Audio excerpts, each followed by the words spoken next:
Histoire d'en dire plus.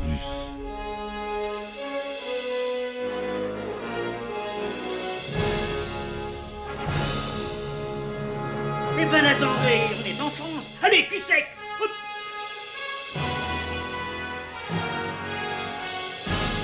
Personne ne veut le croire et pourtant c'est vrai, ils existent, ils sont là, Tarnatata.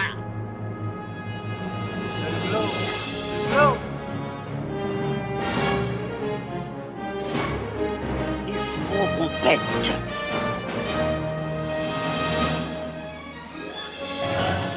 Voyons, circuit branché, correcteur temporel temporisé.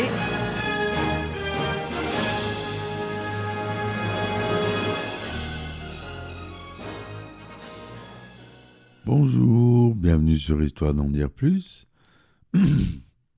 Aujourd'hui, on attaque un slasher, le renouveau des slashers des années 90, le grand slasher de tous les slashers. Vous aurez sûrement reconnu le film de Wes Craven, Scream. Allez, c'est parti mon kiki, on y va avec Scream. Donc Scream, c'est un film américain de 1996, qui veut dire hurlement, littéralement, avec le titre Frisson au Québec. C'est un film d'horreur américain réalisé par Wes Craven, écrit par Kevin Williamson, là aussi qu'on retrouve en tandem avec Wes Craven, et sorti en 1996. Il fait partie de la franchise Scream, qui compte pour le moment 6 films et dont il est l'opus initial. En partie inspiré de l'affaire du tueur de Gainesville, mais aussi du film d'horreur Halloween, le film de Craven mélange les genres de la comédie, du whodunit et du slasher, un sous-genre dans l'univers du film d'horreur, et intègre également des mises en abîme et de l'humour noir. Le film inclut dans son récit les règles et stéréotypes du slasher lambda, tout en les détournant, et offre ainsi une forme d'analyse et une satire de ce genre, très à vogue dans les années 70-80, comme avec les franchises Halloween, Vendredi 13 ou les Griffes de la nuit, sans pour autant verser dans la parodie. Le concept de Scream est une première à l'époque, ce qui en fait en partie le succès de l'œuvre. Le film met en scène Neve Campbell dans le rôle de l'héroïne du film, Sidney Prescott, qui joue rôle qui la révèle et fait d'elle une star d'ailleurs. Le film s'offre également la présence de Courtney Cox, que vous connaissez de Friends, dans le rôle d'une journaliste à scandale, et de Drew Barrymore, dans le rôle de la deuxième victime du film. Les deux seules actrices connues du casting à l'époque, grâce à la série Friends pour la première et à E.T. l'extraterrestre pour l'autre, pour Drew Barrymore, entre autres. Pour Skeet Ulrich, Rose McGowan, Matthew Lillard, David Arquette et Jamie Kennedy, les acteurs jouant les personnages faisant partie de l'entourage de Sidney, le film de Wes Craven représente le premier gros succès commercial de leur carrière et les révèle au public. L'intrigue tourne autour d'un mystérieux tueur en série, caché sous un costume de fantôme et armé d'un couteau, qui sévit dans une petite ville américaine située en Californie. Bien que visant principalement la jeunesse lycéenne Sidney Prescott, il s'en prend également à son entourage alors qu'elle peine à se remettre du meurtre de sa mère un an avant les événements du film. Le tueur en question, surnommé plus tard Ghostface, réalise ses crimes en s'inspirant des plus grands films d'horreur des années précédentes. Doté d'un budget d'environ 14 millions de dollars, Scream rapporte plus de 173 millions de dollars à travers le monde et devient à l'époque le slasher ayant engrangé le plus de recettes de tous les temps, et ce jusqu'en 2018. Le film cumule également 2,2 millions d'entrées en France, l'un des plus gros scores jamais réalisés pour un film d'horreur au box-office français. Il représente également toujours le plus gros succès financier de la franchise au niveau national et mondial, très bien accueilli par la critique du public, mais aussi par les professionnels. Le film est récompensé par des statuettes du meilleur film d'horreur et du meilleur scénario au Saturn Award, ainsi que du Grand Prix au Festival de Gérard Damer, le défunt festival, en 1997. Les interprétations de ces acteurs, notamment celles de Campbell et Barrymore, sont très appréciées.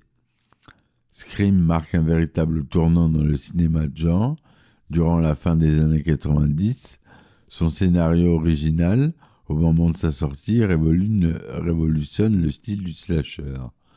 La popularité du film en fait rapidement un phénomène de société et relance à l'époque l'intérêt du public à l'égard du genre.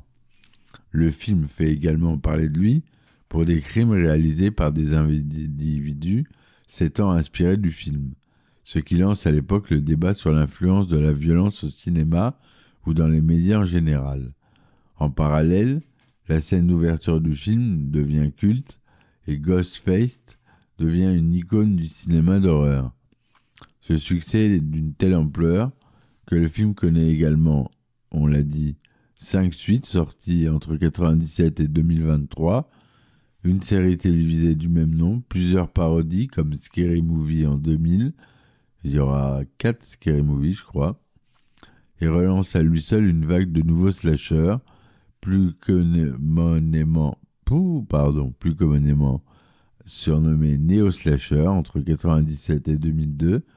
Le second film, Scream 2, qui est très rapidement mis en chantier après le film, sort en 1997, c'est-à-dire un an après.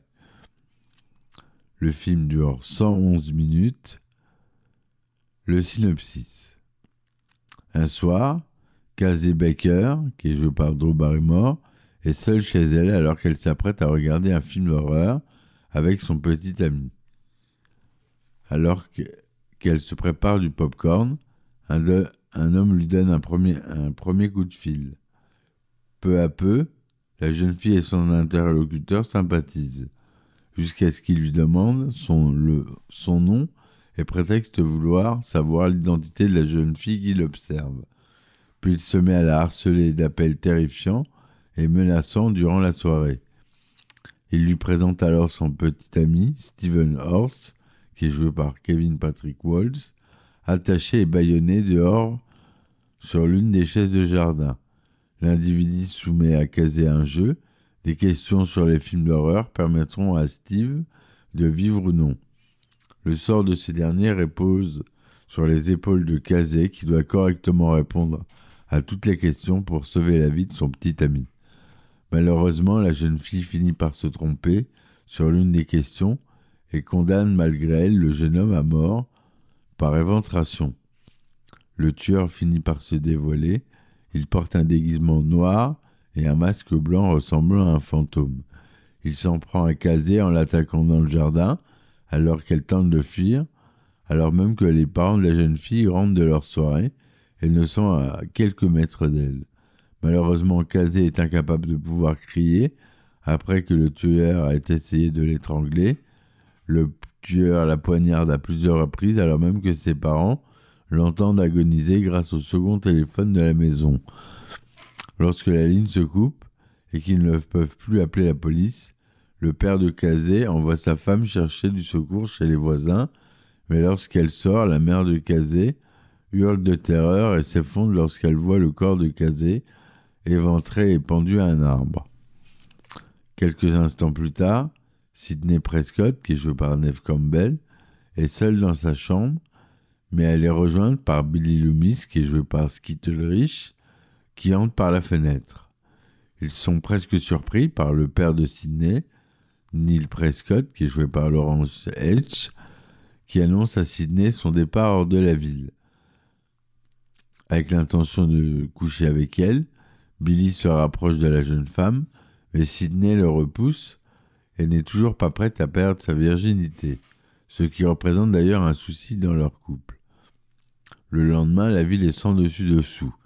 Le lycée où étudiaient les deux étudiants est bondé de policiers et de journalistes, ce qui rappelle à Sydney son douloureux passé, sa mère ayant été assassinée un an auparavant.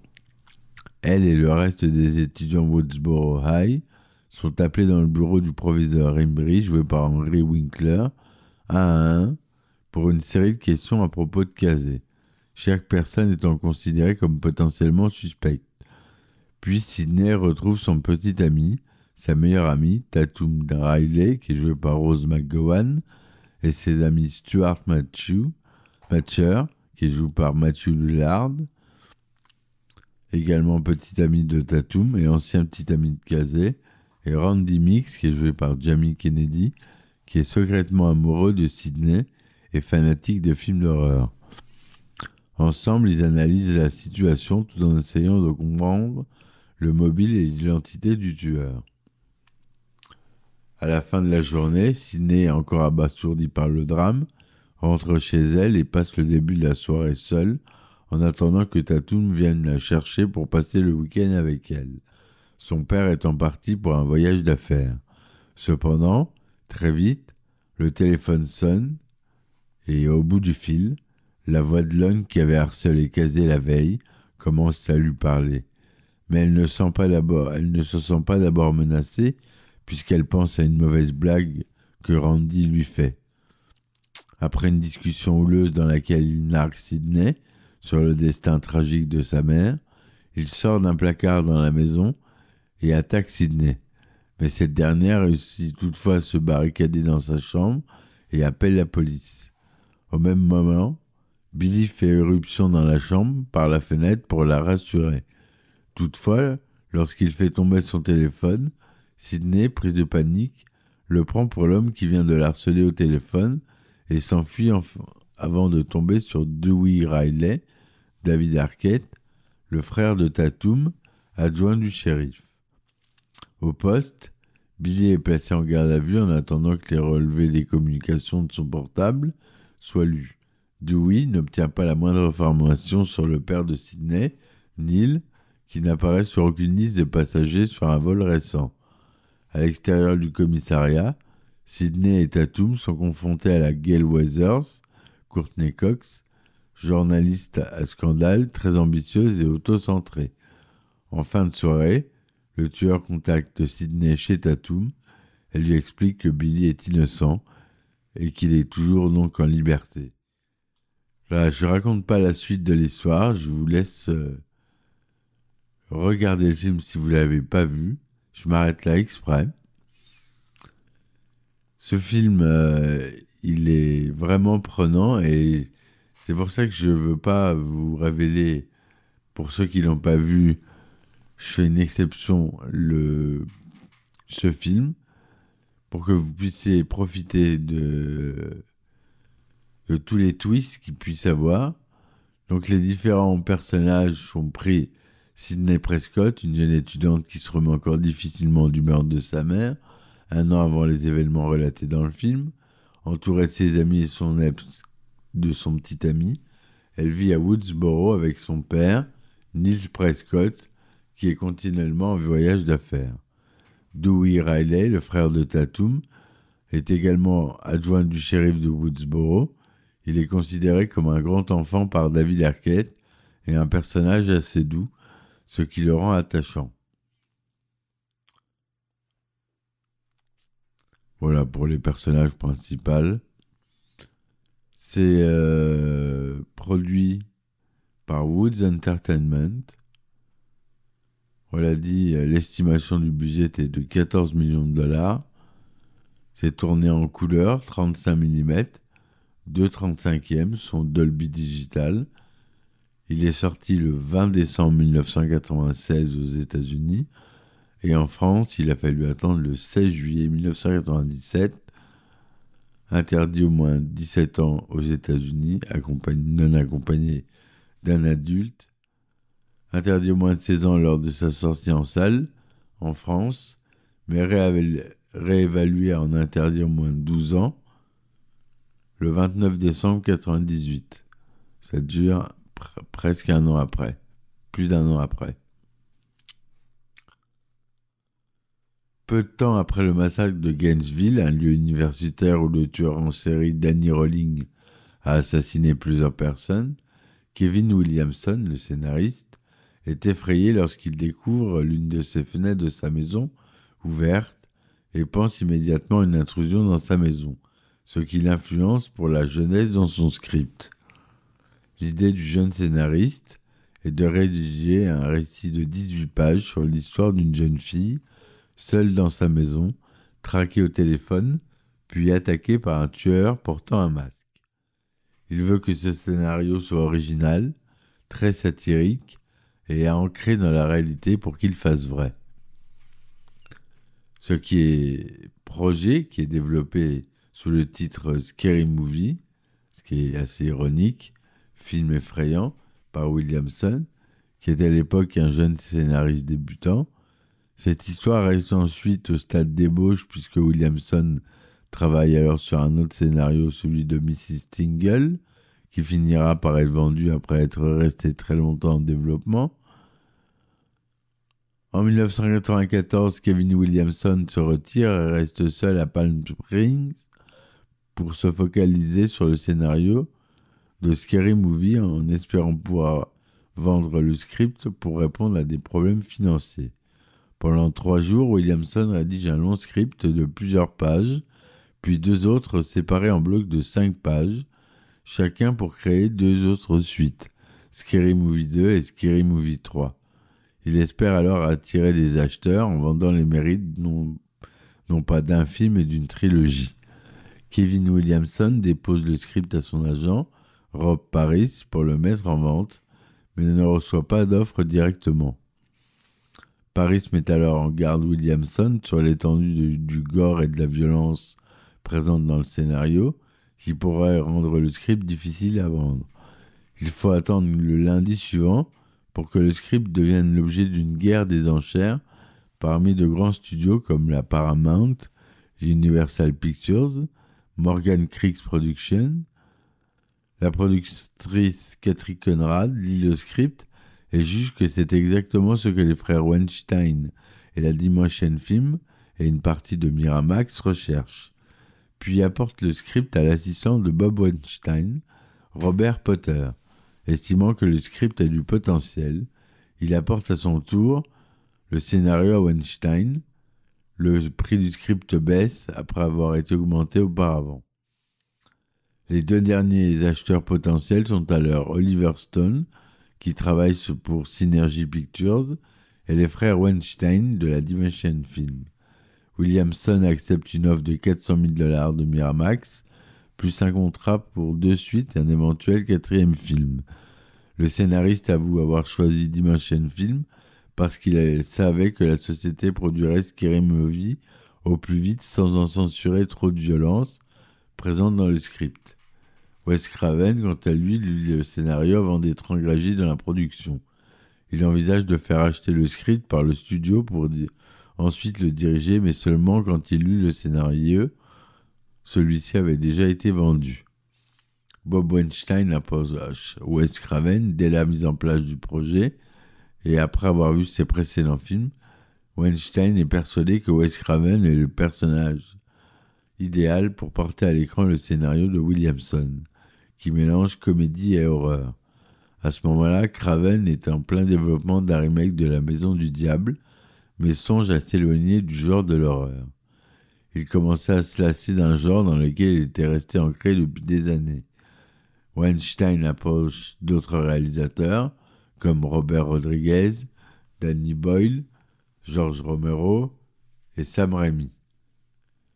La plupart de ces metteurs en scène ne comprennent pas vraiment le genre de film qu'appartient à Scary Movie, le voyant plus comme une comédie plutôt qu'un film d'horreur. Craven est une nouvelle fois approché, mais plusieurs demandes déjà refusées. Lorsque la production de La Maison du Diable stoppe, Craven est logiquement libéré de cet engagement et doit donc trouver rapidement un autre projet. Pendant ce temps, et à sa propre demande, Drew Barrymore signe pour le film.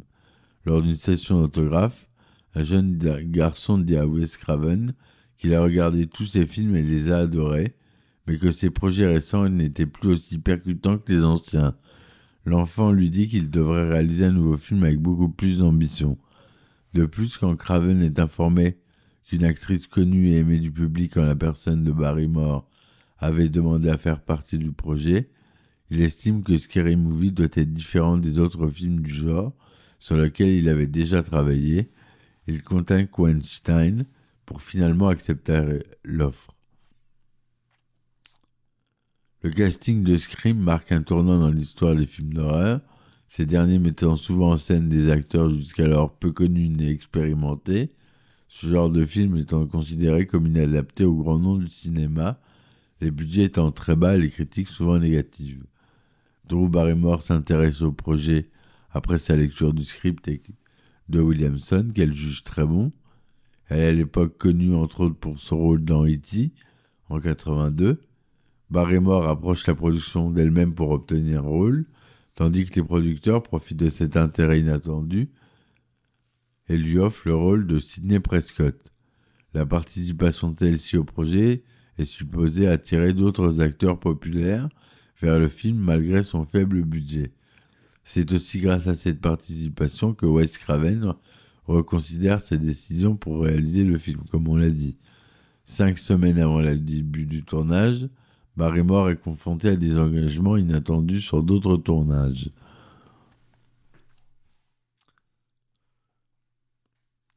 C'est finalement Neve Campbell qui aura le rôle. Courtney Cox qui aura le rôle de Gail Weathers. Ils avaient envisagé Brooke Shields et Janet Garofalo, mais c'est Alec Prost qui a joué Monica dans Friends, donc elle était très célèbre, très célèbre, ainsi que David Arquette aussi.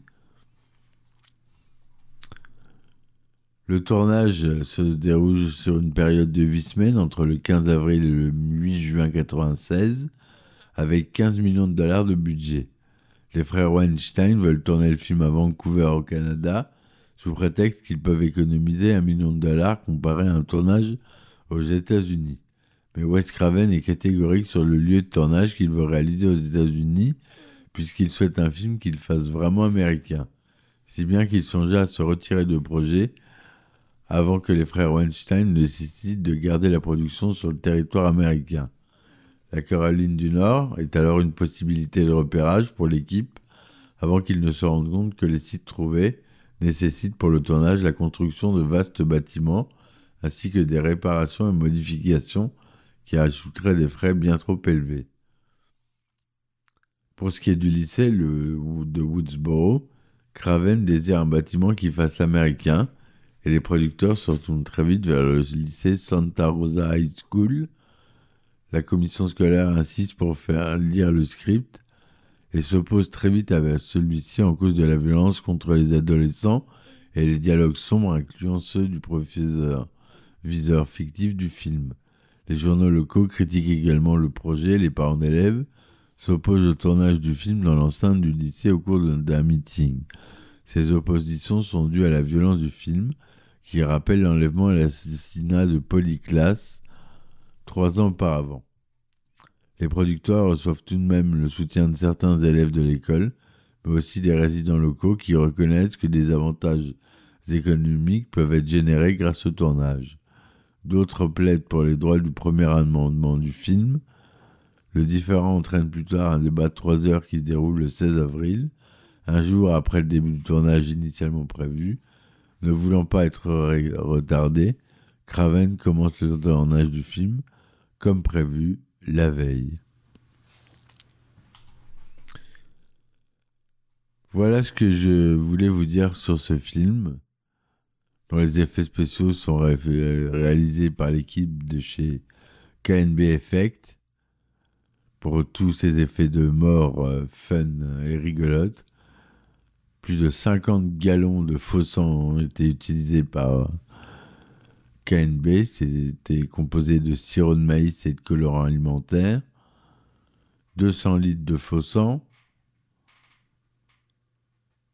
D'autres faux sang, encore plus. Véritable Pendant le tournage d'une scène, Skeet Ulrich est malgré tout poignardé à la poitrine. Le deuxième coup de la doublure manquant le gilet de protection. Cette blessure nécessite alors une opération de chirurgie cardiaque ouverte.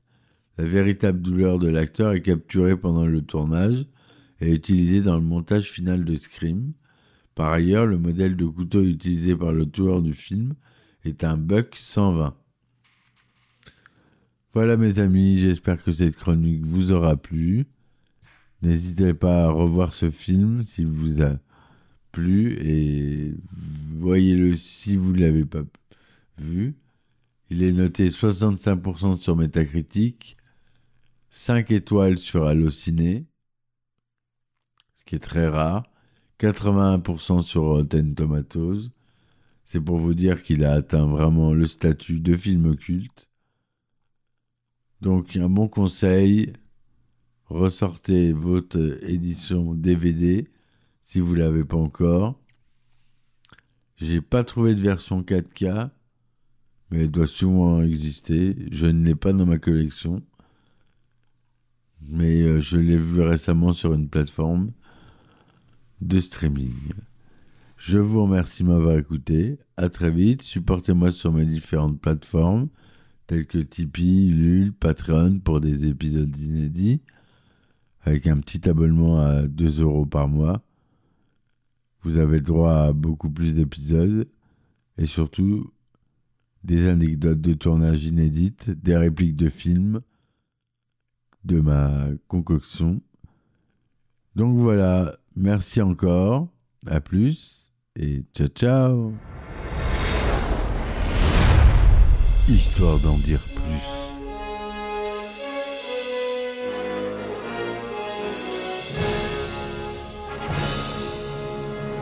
Eh ben attendez, on est en France. Allez, cul sec. Hop.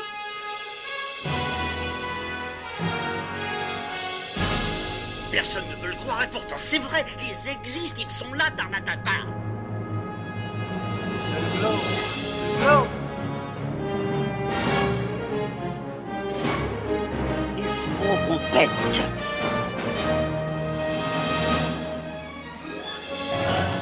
Voyons, circuit branché, correcteur temporel temporisé.